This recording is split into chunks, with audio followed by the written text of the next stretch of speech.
आज हम मध्यकालीन भारत द्वितीय वर्ष के सेकंड पेपर के टॉपिक भारत पर मोहम्मद गौरी के आक्रमण तक को डिस्कस करेंगे। सबसे पहले हम गौरी के परिचय के बारे में बात करते हैं। महमूद गजनवी ने भारत को आर्थिक और सैनिक दृष्टि से दुर्बल बना दिया था और उसने भारत की उत्तर पश्चिमी सीमा पर अपना अधिकार स्थापित कर दिया था, तुर्क राज्य की स्थापना कर दी थी। किंतु भारत की भूमि पर वो तुर्की राज्य की स्थापना नहीं करी उसने, और भारत के ऊपर इस कार्य को गौर वंश के मोहम्मद गौरी ने पूरा किया। मोहम्मद गौरी, जिसका पूरा नाम जिसको शहाबुद्दीन मोहम्मद गौरी के नाम से जाना गया है, उसने भारत के ऊपर अपने राज्य की स्थापना करी। भारत में आक्रमण करने के जो उसके उद्देश्य रहे, जो कारण रहे, जिन कारण से उसने भारत पर आक्रमण किया, उनमें सर्वप्रथम हम देखेंगे कि उसका पहला प्रमुख कारण था भारत में मुस्लिम राज्य की स्थापना करना। इससे पूर्व के आक्रमणकारी यानी गजनवी ने कभी भी भारत के ऊपर अपना अधिकार, अपने राज्य की स्थापना का उद्देश्य नहीं रखा।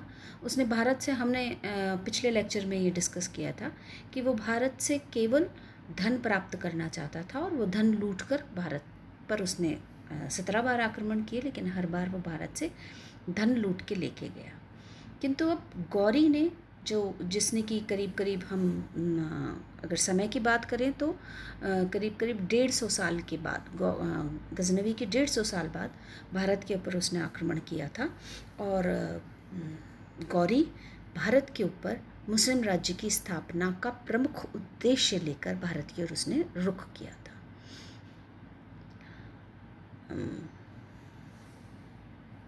दूसरा उद्देश्य जो उसके आक्रमण का रहा, वो पंजाब के गजनवी, पंजाब जो कि भारतीय पंजाब था, जो अभी यहाँ आधा पंजाब जो पाकिस्तान में है, उसे पूरा मिलाकर भारत का भाग हुआ करता था, वो उस पंजाब को गजनवी वंश से छीनना। ये पंजाब जो कि भारत की सीमा थी, अफ़गानिस्तान से जुड़ी हुई, जो कि भारत की सीमा थी, जिससे कि मध्य एशिया से लोग भारत में प्रवेश पा रहे थे। इस क्षेत्र के ऊपर गजनवी वंश का शासन था, और गौर और गजनवी वंश के बीच में, गौर वंश और गजनवी वंश के बीच में बहुत ज़बरदस्त दुश्मनी थी, और इसलिए पंजाब को गौरी अपने अधिकार में लाना चाहता था। उसका दूसरा कारण ये भी था, केवल दुश्मनी ही नहीं, लेकिन दूसरा कारण ये भी था कि गौरी, जो कि भारत में मुस्लिम राज्य की स्थापना करना चाहता था, और पंजाब वो मार्ग था जिससे भारत के भीतर प्रवेश पाया जा सकता था, इसलिए वो पंजाब से गजनवी वंश को हटा के अपने राज्य की स्थापना वहाँ पे करना चाह रहा था। तीसरा कारण जो पूर्व के आक्रमणकारियों का भी रहा कि भारत से धन प्राप्त करना। भारत हमेशा से मध्यकाल में, हम सब जानते हैं कि एक संपन्न राष्ट्र रहा है, सोने की चिड़िया के नाम से जाना जाता रहा, तो इसलिए भारत से धन प्राप्त करना, धन की लालसा, ये एक और महत्वपूर्ण कारण रहा था, जिसकी वजह से गौरी ने भारत के ऊपर आक्रमण किया। अब हम उसके आक्रमणों की बात करें तो सर्वप्रथम उसने 1175 में मुल्तान के ऊपर आक्रमण किया। मुल्तान को अपने अधिकार में लेने के बाद मोहम्मद गौरी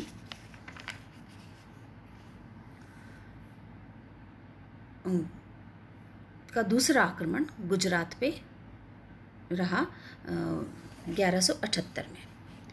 प्रथम आक्रमण में वो सफल रहा, मुल्तान उसके अधिकार में आ गया, लेकिन द्वितीय आक्रमण जो कि उसने गुजरात पर किया, उस आक्रमण में उसे सफलता प्राप्त नहीं हुई, और उसे भारत में पराजय का सामना, ये उसकी भारत में पहली पराजय थी जिसका उसको सामना करना पड़ा। गुजरात के शासक मूलराज ने, जो कि एक बहुत ही योग्य और साहसी शासक था, उसने गौरी को पराजित किया और गौरी भारत से पराजित होकर लौट गया।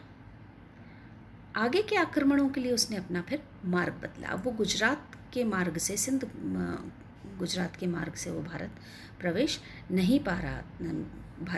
नहीं कर रहा था।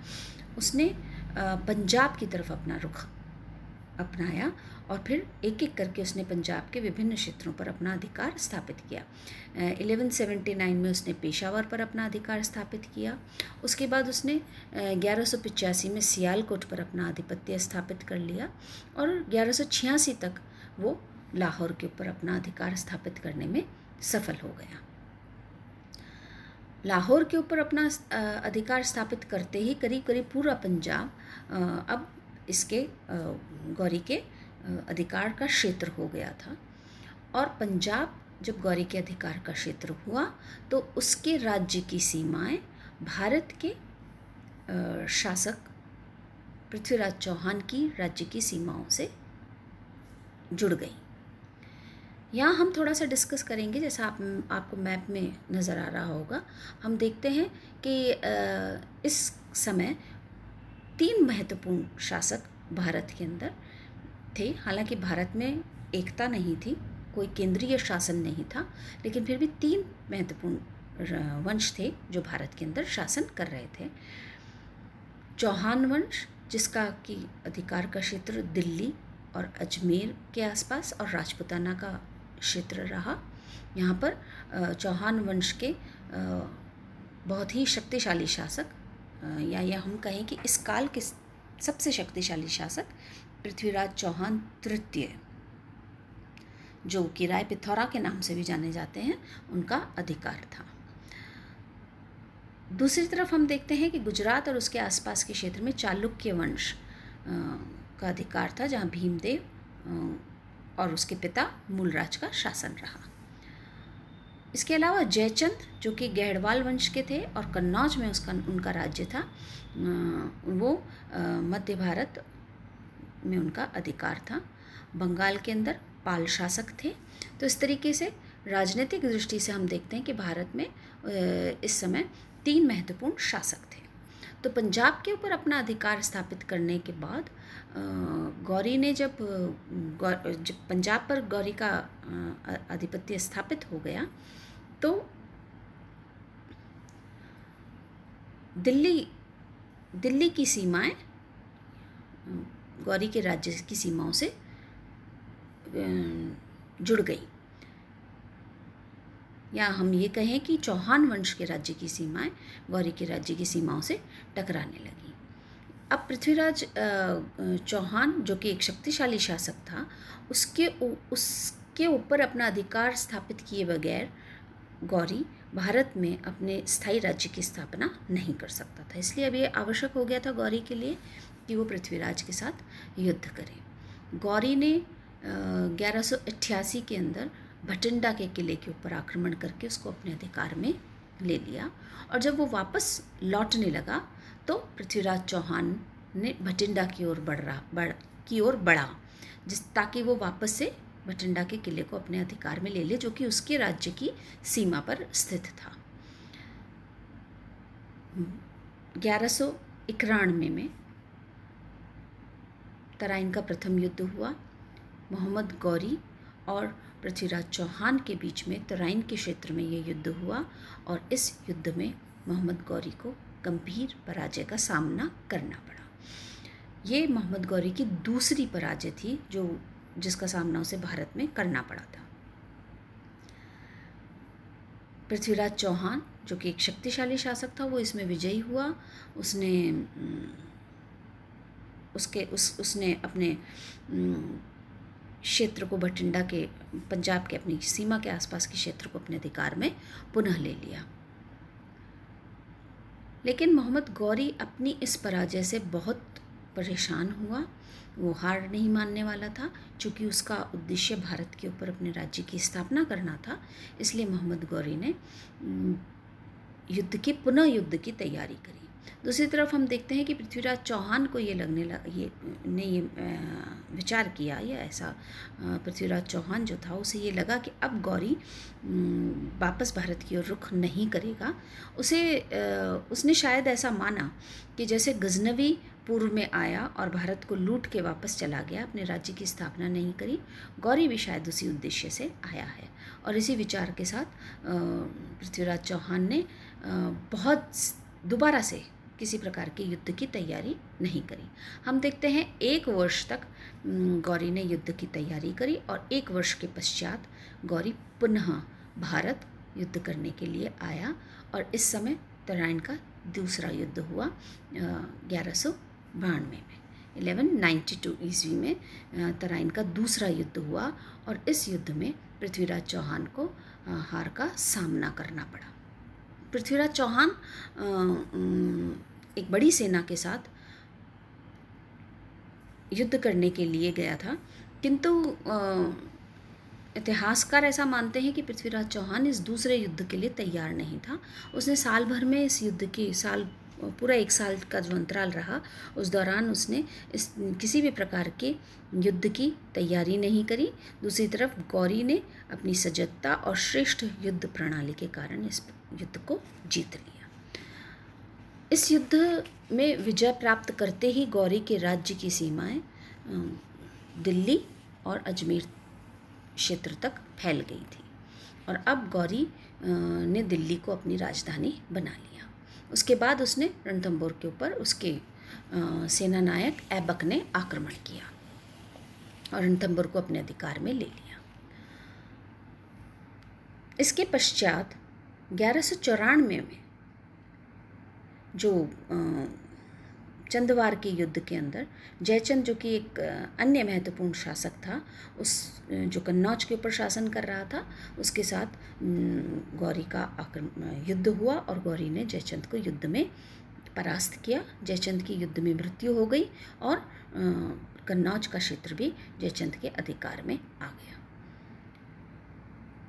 इस तरीके से हम देखते हैं कि गौरी ने भारत के ऊपर एक एक करके भारतीय राज्यों को अपने अधिकार में ले लिया और भारत में अपने राज्य की स्थापना करी, गौर वंश के राज्य की स्थापना करी। गौरी अंतिम बार भारत 1205 में आया और 15 मार्च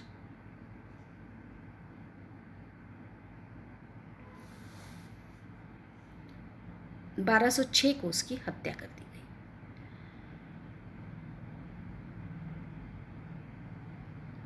भारत पर कुतुबुद्दीन ऐबक द्वारा 1206 ईस्वी में दासवंश की स्थापना की गई और हम देखते हैं कि भारत, जो कि एक बहुत ही विस्तृत राज्य था, वो इस्लाम शासकों के हाथ में चला गया। यहाँ पर मुसलमान शासकों की सत्ता स्थापित हो गई।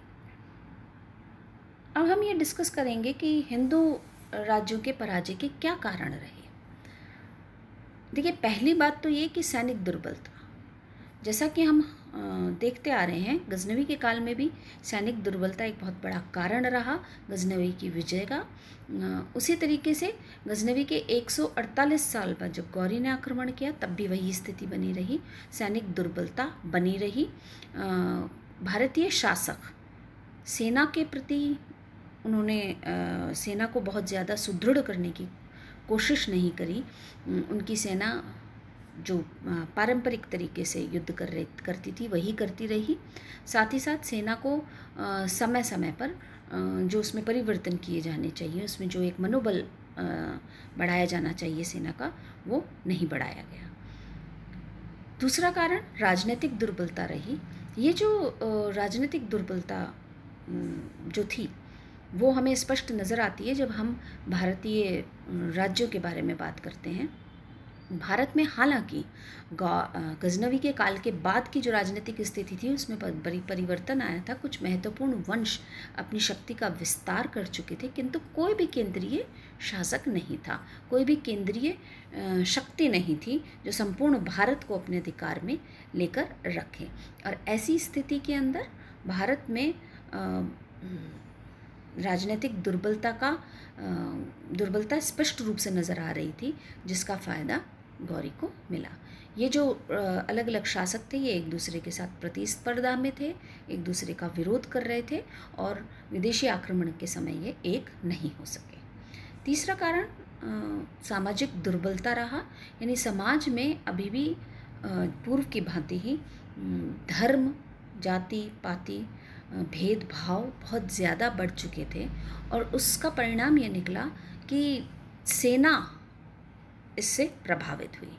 सेना में जातिवाद और विभिन्न जो सामाजिक परिप्रेक्ष्य थे उनका प्रभाव पड़ा और सेना कमज़ोर हो गई।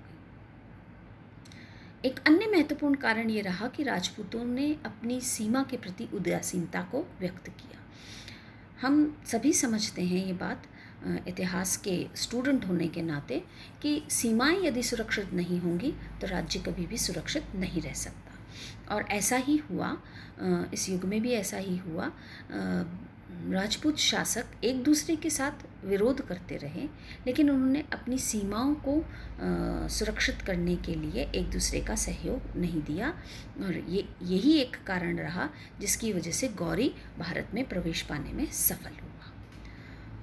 अंतिम और महत्वपूर्ण कारण एकता का अभाव, जैसा हम पूर्व में डिस्कस कर चुके हैं। शासक एक दूसरे के विरोधी थे, एक दूसरे से युद्ध कर रहे थे, एक दूसरे से प्रतिस्पर्धा का भाव रख रहे थे और एक राज्य का जब विदेशी शक्ति के साथ युद्ध हो रहा था तो दूसरा राज्य उसको किसी प्रकार से सहयोग देने के लिए तैयार नहीं था। ऐसे में जो एकता का अभाव था उसने संपूर्ण भारत के लिए एक नया चैप्टर खोला। हम देखते हैं कि एक नए युग की शुरुआत हुई। कुतुबुद्दीन ऐबक ने 1206 में दास वंश की स्थापना करी और इसके साथ ही भारत में दिल्ली सल्तनत काल की शुरुआत हुई। तो आज हम इतना ही डिस्कस करेंगे। नेक्स्ट क्लास जो होगी उसमें हम अगला टॉपिक लेंगे।